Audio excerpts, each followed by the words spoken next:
il est tout pour toi. Mon âme élève-toi. Chers amis, bonjour et joie nouvelle, se retrouver sur les ondes de la 100.3, il est 8h00 dans le studio de Christ Radio, nous sommes le 1er février 2022 et nous sommes toujours dans notre évangile de Luc. Dans l'évangile de Luc, nous sommes au chapitre 8 et dans ce chapitre de 8, nous sommes dans la parabole du semeur. Dans la parabole du semeur, alors je vous rappelle, c'est 4 graines, il y en a une seule qui porte du fruit, 3 qui ne portent pas de fruit. La première graine ne porte pas de fruit parce qu'elle est jetée sur le chemin est dur, n'a pas été travaillé, n'a pas été labouré. Et donc la graine ne peut pas entrer dans le sol, elle ne peut pas germer, et les oiseaux la détruisent. Et Jésus-Christ nous dit, ça c'est ceux qui écoutent la parole, mais Satan vient immédiatement pour supprimer cette parole. La deuxième graine, c'est une graine qui tombe dans une terre qui a été quand même travaillée, mais dans laquelle il y a beaucoup de cailloux. Et les cailloux vont faire que la graine va entrer dans le sol, elle va germer, elle va pousser. Mais à cause des cailloux, les racines ne peuvent pas donner toute la nourriture nécessaire à la vie de cette plante. Et donc, elle va périr, elle va mourir. Et Jésus-Christ nous dit, c'est ceux qui accueillent la parole de Dieu, mais qui, dès qu'il y a une épreuve, tombent et quittent la volonté de Dieu et abandonnent la parole de Dieu. Troisième catégorie, c'est une graine qui tombe dans le sol, qui a été un peu travaillée quand même, et elle pousse, elle se nourrit, elle a des racines, mais autour d'elle, il y a des ronces, il y a des épines, il y a des mauvaises herbes. Et ces ronces, ces épines, ces mauvaises herbes, le milieu dans lequel elle vit, c'est le monde extérieur dans lequel nous sommes, va nous étouffer.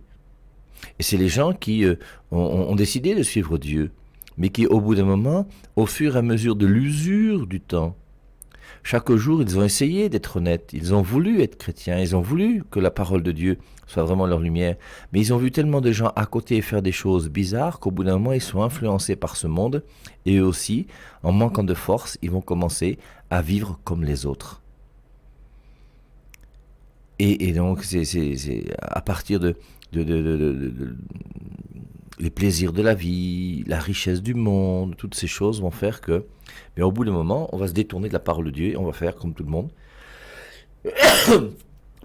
pour mener une petite vie qui soit simple, qui soit belle, sans plus obéir à la parole de Dieu. Et la quatrième graine, c'est celle qui porte du fruit. Et pour porter du fruit, il faut d'abord qu'elle germe. La première graine, elle ne germe pas, il n'y a pas de nouvelle vie. Il faut d'abord la nouvelle naissance. Cette quatrième graine, après avoir eu cette pousse, il y a des racines. Elle se nourrit. Ça, c'est la deuxième graine. La deuxième graine, elle est née, mais elle ne se nourrit pas. Et si tu ne te nourris pas, tu vas mourir. Il faut se nourrir pour porter du fruit. Et on va voir aujourd'hui les 3 nourritures que le Christ nous donne, la parole de Dieu, l'Eucharistie et la volonté du Père. Ensuite, maintenant, il faut que cette graine soit suffisamment forte pour ne pas que les épines et les ronces autour d'elle la détruisent. Et donc là, il faudra ce qu'on appelle les armes du chrétien, Ephésiens 6,10, pour être vainqueur du monde hostile dans lequel nous vivons, ce monde perverti ou pervers. Le Dieu de ce siècle, nous dit la Bible, c'est Satan, 2 Corinthiens 4,4, si mes souvenirs sont bons. Et donc, il y a un monde qui est le monde du mondain, dans lequel les gens sont ensemble et font des œuvres qui sont plus conformes à ce que Dieu veut. Au bout d'un moment, on te dit que si tu n'entres pas dans tel ou tel secte, dans telle histoire, tu vas pas pouvoir t'en sortir. Et il faut être fort, et plus fort que ces gens-là, parce que ces gens-là, c'est du boucan. Mais quand on est avec Dieu, on est plus fort que ça.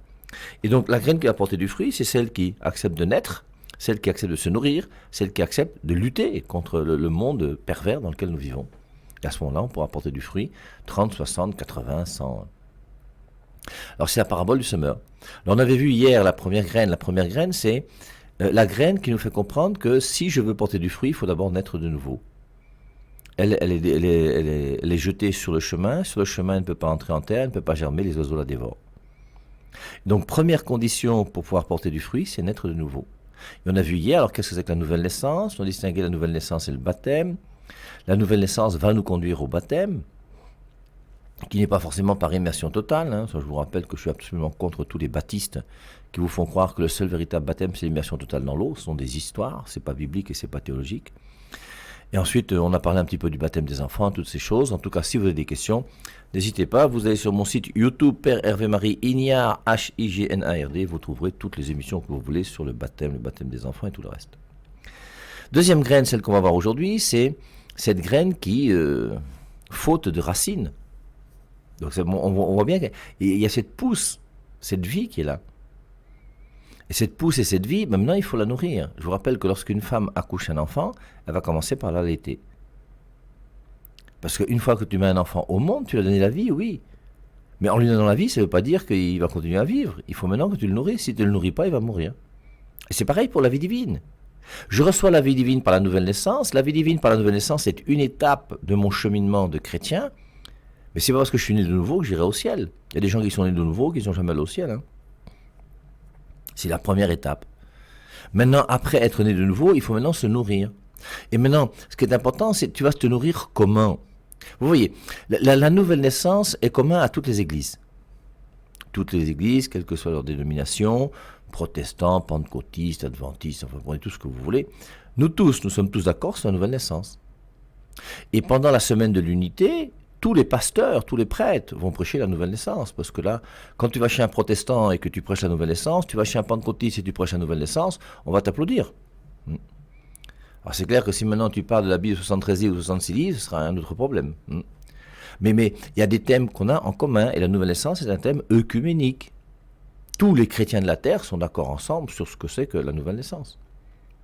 Et maintenant, cette nouvelle naissance va impliquer donc que je reçoive cette vie divine. Je vous rappelle Jean 1,12, à ceux qui l'ont reçu. Il a donné le pouvoir de devenir enfant de Dieu. Je vous rappelle, c'est il. Je dis ça pourquoi? Parce que dans les fausses traductions, on dit au commencement était la parole. On dit à ceux qui l'ont reçu, elle a donné. C'est pas elle, c'est pas la parole qui donne. C'est Jésus-Christ qui donne. Notre Sauveur, c'est Jésus, c'est pas la parole. C'est pas la parole qui a été crucifiée pour toi. C'est pas la parole qui est morte pour toi. Celui qui est mort pour toi, c'est Jésus. Et notre nouvelle naissance fait un lien avec Jésus-Christ, pas avec la parole de Dieu en premier lieu, encore moins avec la Bible.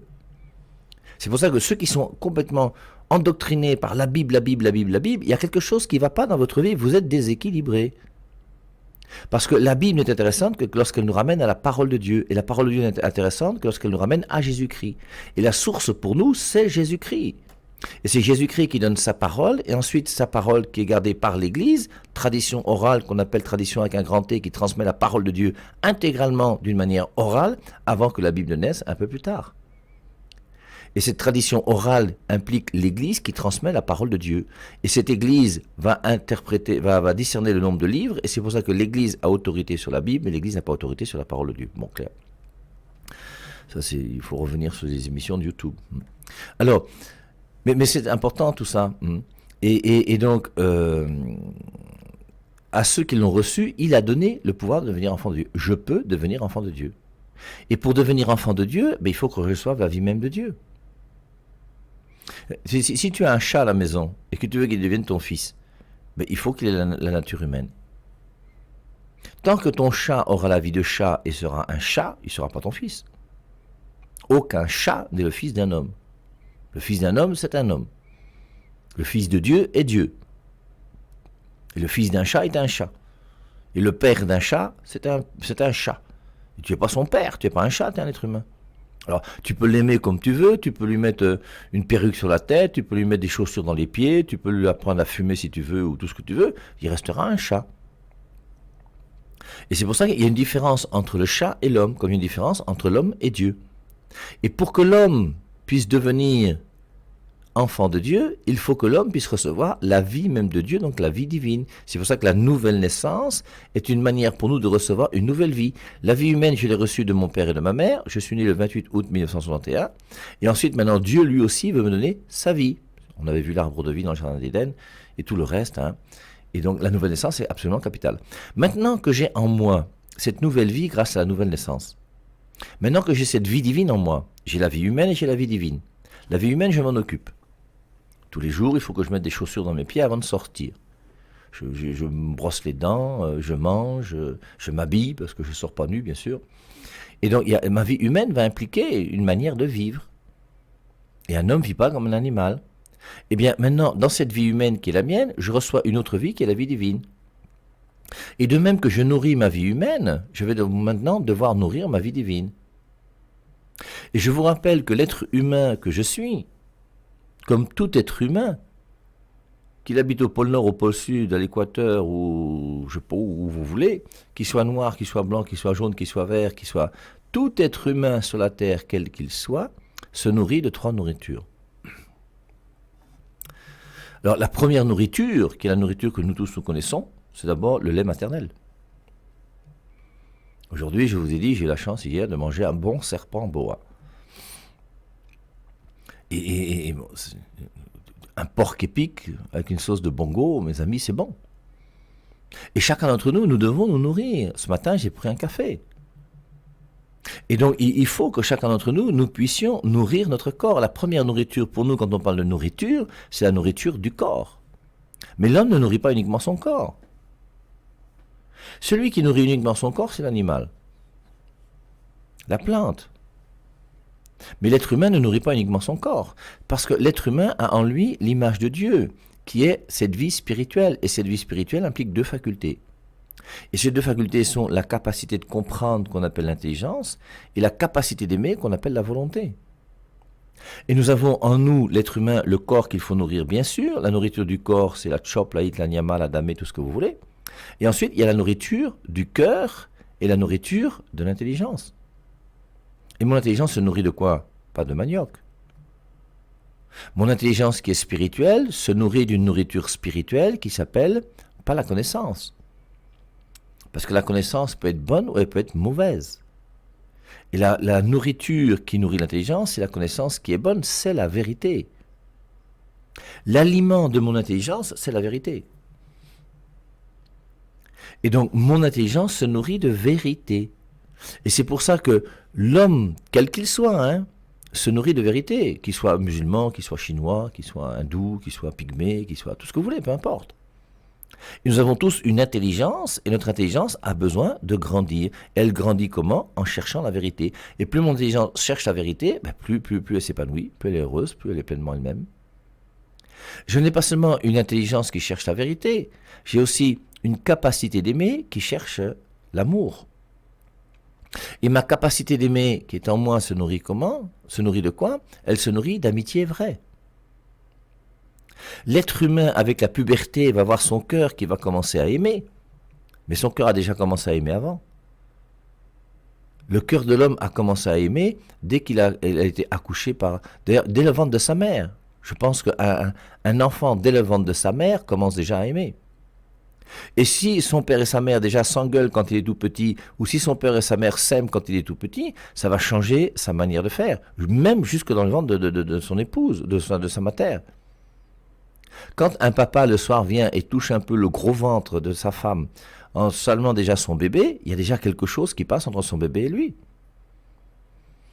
Et je suis persuadé qu'il y a quelque chose, alors qu'on n'arrive pas à comprendre, on dirait que c'est psychologique, tout ce que vous voulez, appelez ça comme vous voulez, mais il y a quand même quelque chose de réel. Une autre chose aussi qui est intéressante, je vais prendre mon exemple. J'ai 60 ans aujourd'hui, enfin un peu plus de 60 ans. Il y a des choses ici au Cameroun que j'aime beaucoup et qui m'aiment beaucoup. Je suis au Cameroun depuis plus de 30 ans. Et il y a des choses au Cameroun que je ne comprendrai jamais. Et je pense que la raison c'est laquelle? C'est parce que il faut être dans un pays pendant les premières années de ta vie pour bien comprendre tous les tenants et les aboutissants de ce qu'est ta culture, ta coutume, ta manière de vivre. C'est curieux, tu vois un enfant qui a 4 ans. Un enfant de 4 ans, tu reviens le voir dans 20 ans, quand il a 24 ans. Demande-lui ce qu'il a vécu comme expérience de l'an 0 jusqu'à l'an 4 de sa vie, non. Il va se rappeler pratiquement de rien. Il n'aura pas beaucoup de souvenirs, mais ça l'aura marqué profondément. C'est curieux, hein, c'est vraiment très curieux. Et l'enfant, dès le ventre de sa mère, est déjà touché par le comportement de son père et de sa mère. Et les premières années de sa vie, dans la culture dans laquelle il sera, il va prendre des plis, il va prendre des habitudes, il va prendre une connaissance, il va prendre, que s'il ne vit pas dans ce milieu pendant les premières années de sa vie, il ne le comprendra jamais. Alors que jusqu'à l'âge de 4 ans, il ne comprend pas grand-chose. Tout ça pour vous dire, vous voyez, il faut que cette capacité d'aimer qui est la mienne, qu'elle puisse s'épanouir. Elle va s'épanouir alors, après la puberté, en aimant un garçon, en aimant une fille, en vivant des amitiés, en ayant des camarades de classe. Mais dès que je suis tout petit, l'enfant va déjà aimer le sein de sa mère. Un enfant va déjà sourire à sa mère, ce qui montre bien qu'il y a déjà un petit amour. Il va grandir progressivement et l'amour sera là. Et l'amour est très important pour l'homme. Un homme qui n'aime pas, c'est un homme qui a raté sa vie. Le philosophe Aristote disait que vivre pour un homme, c'est aimer. Je reprends parce que c'est intéressant ce qu'il dit. Vivre pour un homme, c'est aimer. Ça veut dire que la vie de l'homme par excellence sur la terre, c'est pas de faire des enfants. La vie de l'homme par excellence sur la terre, c'est pas de devenir président de la République ou de gagner des milliards ou de construire un immeuble de 12 étages. La vie de l'homme sur la terre, c'est premièrement d'aimer. Je m'épanouis et je suis heureux en aimant. Et c'est important, c'est très important, parce qu'à partir du moment où tu n'aimes pas, tu rates ta vie. Et même l'intelligence qui t'est donnée, qui cherche la vérité, la plus grande vérité que tu vas trouver dans ton intelligence, c'est la vérité qui te permet d'aimer plus. C'est pour ça qu'on n'a pas accepté n'importe quelle vérité dans sa tête. Et une vérité qui ne me permet pas d'aimer est une vérité qui forcément ne sert à rien du tout. Au contraire, ça me détruit. Parce que la vérité est ordonnée à l'amour. Parce qu'il n'y a rien de plus important pour l'homme que d'aimer. Et c'est pour ça que nous avons toujours, dans tous les pays du monde, identifié la capacité d'aimer qui me permet d'avoir une amitié avec quelqu'un et de vivre une amitié spirituelle à un élément du corps qu'on appelle le cœur. Je tiens à vous dire une chose, on n'aime pas avec le cœur. Hein. Vous n'aimez pas avec votre cœur. Personne sur Terre n'a aimé avec son cœur. Le cœur, c'est un muscle. Un muscle n'aime pas. C'est comme si tu disais que j'aime avec mon mollet. Tu n'aimes pas avec ton mollet ou ton biceps. C'est pas les biceps qui aiment, c'est pas les mollets qui aiment, c'est pas le muscle qui aime. C'est ta capacité d'aimer qui est spirituelle. Et cette capacité d'aimer qui est spirituelle, on l'identifie au cœur. Pourquoi? Parce que le cœur est la partie de l'homme la plus nécessaire à la vie. Si tu dis un jour à une fille, je t'aime de tout mon orteil, eh bien, même si on te coupe un orteil, il te reste encore 9 orteils. Donc quand tu dis à une fille, je t'aime de tout mon orteil, il faut qu'elle sache qu'elle pourra avoir 9 coépouses, parce que tu as 10 orteils. Tu dis pas à une fille, je t'aime de tout mon mollet gauche ou tout mon mollet droit. Je t'aime de tout mon cœur, parce que dès que le cœur ne bat plus, c'est terminé, tu es mort. Par contre, si on te coupe un orteil, tu continues à vivre. Je t'aime de tout mon pied. Alors, donc, le cœur est identifié à la capacité d'aimer parce que le cœur est l'organe vital par excellence. Et c'est vital pour l'homme que d'aimer. Un homme qui n'aime pas est un homme qui forcément a raté sa vie. Mais ce que je vous dis, c'est important. Là, je ne suis pas dans une dimension chrétienne. Hein, je parle d'amitié, hein, simplement. Et c'est pour ça que vous, les jeunes garçons et les jeunes filles qui commencez à tirer sur tout ce qui bouge, qui commencent à avoir des rapports sexuels à 14 ans, 15 ans, 16 ans, si ce n'est pas à 12 ans, mais ça ne sert à rien. Et ça ne va jamais vous épanouir. Ça ne va jamais vous rendre heureux. Vous qui avez un deuxième bureau, là, le deuxième bureau ne peut pas vous épanouir. Alors si en plus c'est un troisième ou un quatrième, c'est que là ton cas est devenu grave. La polygamie ne sera jamais un chemin d'épanouissement. Et la raison est simple, je n'ai qu'un seul corps que je ne peux donner qu'à une seule personne. Rappelez-vous 1 Corinthiens chapitre 7, versets 3 et 4, où saint Paul dit, Marie, ton corps n'est plus à toi mais à ta femme, femme, ton corps n'est plus à toi mais à ton mari. Et dans le mariage, je donne mon corps à celui qui est mon conjoint. Et si je donne mon corps à celui qui est mon conjoint dans le mariage, ça veut dire qu'avant le mariage, je n'ai donné mon corps à personne. Et c'est pour ça que la meilleure manière de préparer son mariage, c'est la virginité jusqu'au jour du mariage chrétien. Moi, j'y peux rien, hein. C'est pas moi qui ai inventé ça, c'est pas moi qui ai voulu ça.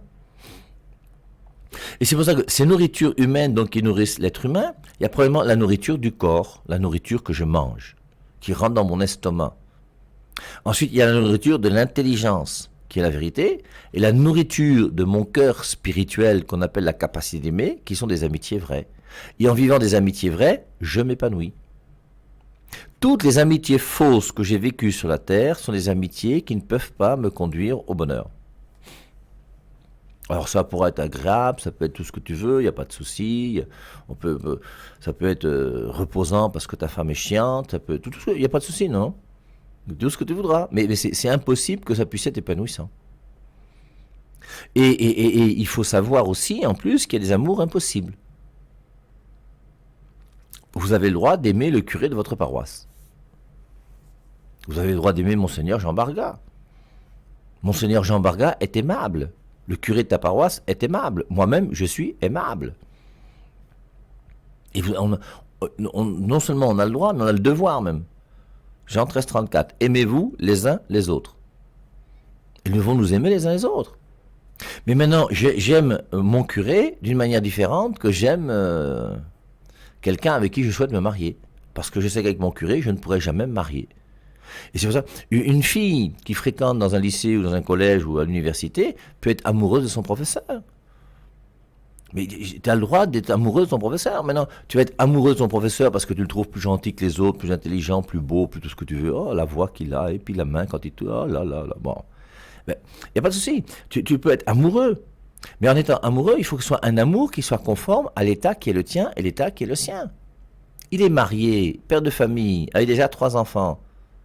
Toi, tu es une jeune étudiante de 22 ans. Tu l'aimes comme une élève, une étudiante aime son professeur. Et tu vas lui mener d'une manière telle que tu ne chercheras jamais à pouvoir le détourner de la femme qu'il a à la maison. Et tu vas l'aimer comme un étudiant aime son professeur. Tu vas aimer ton curé comme un fidèle aime son curé. Et en plus de ça, si tu l'aimes toi, et que ton cœur est vraiment pris, et que tu voudrais vraiment te marier avec ce curé là, ou avec je sais pas qui, ou je sais pas quoi, il y a des amours qui sont impossibles. Alors ça fait des drames, oui, c'est Roméo et Juliette, ça fait des beaux films, il n'y a pas de souci, ça fait des belles histoires. Mais et ces amours sont des amours impossibles. Et tu fais un effort, tu vas pleurer. Je crois qu'il n'y a rien qui nous a fait pleurer davantage que tous nos problèmes affectifs. On pleure beaucoup plus pour des problèmes de cœur que des problèmes d'intelligence. Hein. J'ai rarement vu quelqu'un pleurer parce qu'il ne savait pas d'où il venait, où il allait aller. Hein. Question métaphysique, c'est pour ça qu'il nous fait pleurer. Ce qui nous fait pleurer, c'est des trahisons affectives, des amours impossibles à vivre. Voilà, oui, ça c'est clair, c'est normal. Et maintenant, c'est pas parce que j'aime une personne que je dois me marier avec lui. Si cette personne est une personne qui est déjà occupée, ben forcément je peux pas là, c'est infini. On se marie avec une personne pour le meilleur et pour le pire jusqu'à la mort. Alors, tu aurais voulu peut-être être son épouse, tu aurais voulu, ben oui, il n'y a pas de souci, mais tu ne l'es pas, point. Maintenant, ben, tu tires les conséquences. Alors, tu pleures, il n'y a pas de souci, c'est bien de pleurer, il faut aimer pleurer de temps en temps dans sa chambre. Et puis on pleure, on sèche ses larmes, et puis on se relève, et puis on avance, et puis on continue à tracer sa route. Donc, de même qu'il y a des nourritures que je mange, qui sont des nourritures qui vont me détruire. Aujourd'hui, au Cameroun, on parle beaucoup des empoisonnements. Donc il y a des nourritures qui peuvent être empoisonnées. Il y a des nourritures qui peuvent simplement être avariées. Elles ne sont plus bien bonnes parce qu'elles ont été mal conservées ou conservées trop longtemps. Et quand tu vas la manger, tu auras une diarrhée terrible. Et il y a des nourritures qui rendent malade. Et il y a des nourritures qui sont tellement mauvaises qu'elles peuvent être des poisons qui peuvent tuer. C'est la même chose pour mon intelligence et c'est la même chose pour mon cœur. Sauf que mon intelligence, quand je mets une nourriture mauvaise dans mon intelligence, c'est le mensonge. Votre père à vous, c'est le diable parce que vous êtes des menteurs. Quand tu mets le mensonge dans ton intelligence, forcément, tu te détruis quelque part. Tu ne tues pas ton intelligence est toujours là. Mais au lieu d'être intelligent, tu deviens un peu bête. Et c'est pour ça que c'est important, le milieu dans lequel on vit, d'être un milieu qui nous permet, du côté de l'intelligence, de chercher constamment la vérité. Et nous devons tous aimer beaucoup la vérité. Et c'est pas parce qu'on vous dit que la parité, il faut autant d'hommes que de femmes dans un gouvernement, que ça veut dire que c'est vrai. Moi, je suis absolument contre ça, absolument contre. Et l'autre soir, on faisait des émissions sur À cœur ouvert. Moi, je pense que le rôle de la femme, c'est d'être à la maison. Alors quand je dis ça, on me prend pour un vieux rengard, 60 ans, pauvre débile, en 2022. Ben oui, mais moi j'ai ma cousine qui a jusqu'à l'âge de 35 ans n'a pas accouché parce qu'elle voulait faire un profil de carrière. Mais je trouve ça inadmissible et honteux. Ma carrière ne passe pas avant la fécondité, avant la maternité. Mais c'est quand même quelque chose. Tu ne pourras rien faire de plus grand sur terre que de faire un enfant. Pas n'importe comment, dans le mariage chrétien. Mais construire un immeuble c'est quoi par rapport à un enfant? Avoir une grosse voiture, c'est quoi par rapport à un enfant? Et le fait que la femme puisse accoucher, mais c'est une telle richesse pour la femme que d'avoir la chance d'accoucher. Et nous, les hommes, nous sommes jaloux de ne pas accoucher. Comme vous êtes jaloux de ne pas avoir les mêmes métiers que nous. Mais, je vous dis, quand est-ce que vous verrez une femme lutter contre une ganou? Que la championne du monde de l'UFC féminin lutte contre un ganou là, dans l'octogone là, on va voir combien de secondes ça va prendre. Et le gars va même pas vous envoyer une patate, il va envoyer une petite giflette pour qu'elle ne soit pas trop défigurée. Il y a pas l'égalité entre l'homme et la femme, elle existe sur un certain domaine, mais elle n'existe pas partout. Et c'est pour ça qu'il ne faut pas vouloir une parité partout entre l'homme et la femme, mais ça n'a pas de sens, hein, mesdames. Et vous qui voulez vous libérer en disant aujourd'hui, au nom de quelle vérité est-ce qu'une femme peut dire que le fait de prendre la pilule et d'avorter est une libération? C'est une destruction. Tu te détruis en tuant quelqu'un.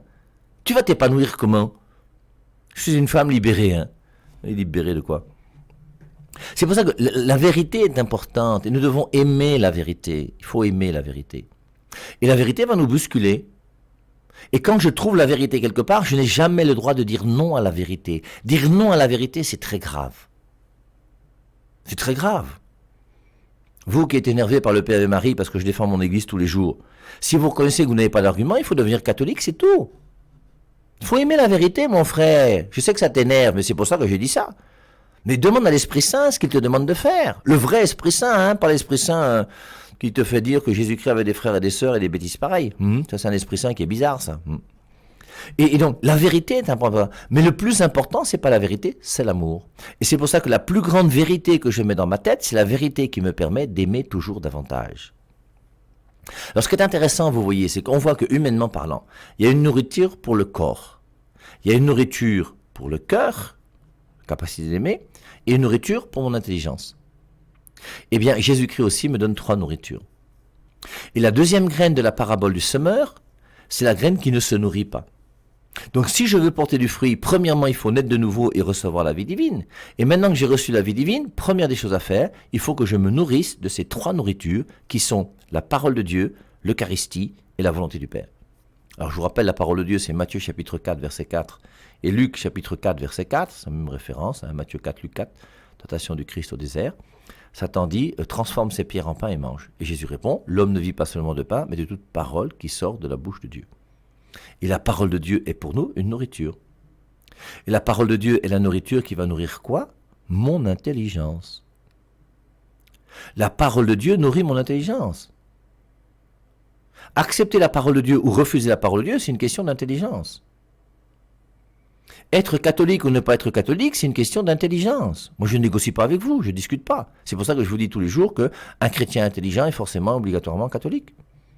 Et de fait, je ne vois pas comment ça peut être autrement. Parce que c'est une question d'intelligence, c'est une question de réflexion. C'est pas une question de pourquoi, de toutes les raisons qu'on a aujourd'hui qui sont bizarres. Donc, la parole de Dieu va venir nourrir mon intelligence. Et la parole de Dieu est liée à la foi. Deuxième nourriture, l'Eucharistie, Jean 6, 55. Ma chair est une vraie nourriture et mon sang est une vraie boisson. Et la chair du Christ, c'est bien l'Eucharistie. Luc 22, 19, ceci est mon corps, c'est son corps. Et l'Eucharistie est une véritable nourriture. Et c'est pour ça que l'Église catholique demande à ses fidèles d'aller à la messe au moins une fois par semaine, chaque dimanche, pour recevoir l'Eucharistie et pour recevoir la parole de Dieu. Et donc, l'Eucharistie et la parole de Dieu sont des nourritures qui sont très connues dans l'Église catholique. D'ailleurs, habituellement, on vous dit toujours que la messe est divisée en 2 parties, la liturgie de la parole de Dieu et la liturgie de l'Eucharistie. Mais il ne faut pas oublier non plus qu'en plus de la parole de Dieu et de l'Eucharistie, il y a une 3e nourriture, Jean 4, 34. Jésus-Christ dit, j'ai une nourriture autre que la vôtre, c'est de faire la volonté de mon Père. Et la 3e nourriture, c'est la volonté du Père. Et la volonté du Père, c'est quoi? C'est lorsque la parole de Dieu vient dans mon intelligence, parce que dans mon cœur, j'aime Jésus-Christ avec le corps à corps, hein, comme un époux avec son épouse, hein, et l'amour qui va aller jusqu'au corps à corps, l'Eucharistie, le corps du Christ, Amen. Eh bien, cette Eucharistie qui m'est donnée, que je mange, et cette parole de Dieu que je reçois dans mon intelligence, maintenant je vais sortir de l'Église pour que tout ça, je puisse le mettre en pratique dans ma vie. Hébreux chapitre 10, versets 5 à 7. Tu m'as fait un corps, Seigneur, pour faire ta volonté. Et mon corps m'est donné pour faire la volonté de Dieu. Et on retrouve donc ces trois nourritures. L'Église qui me donne la parole de Dieu, l'Église qui me donne l'Eucharistie, pour que dans mon corps et dans ma vie, je puisse mettre la parole de Dieu en pratique parce que j'aime Jésus. Et ceci, ça s'appelle comment? La volonté du Père. Et donc, dans le monde dans lequel je suis, je dois avoir des yeux pour être conforme à ce que Dieu veut, des pieds pour être conforme à ce que Dieu veut, et une vie qui soit une vie conforme à ce que Dieu veut, en ne mentant pas, en ne tréchant pas, en aimant et en respectant donc la parole de Dieu.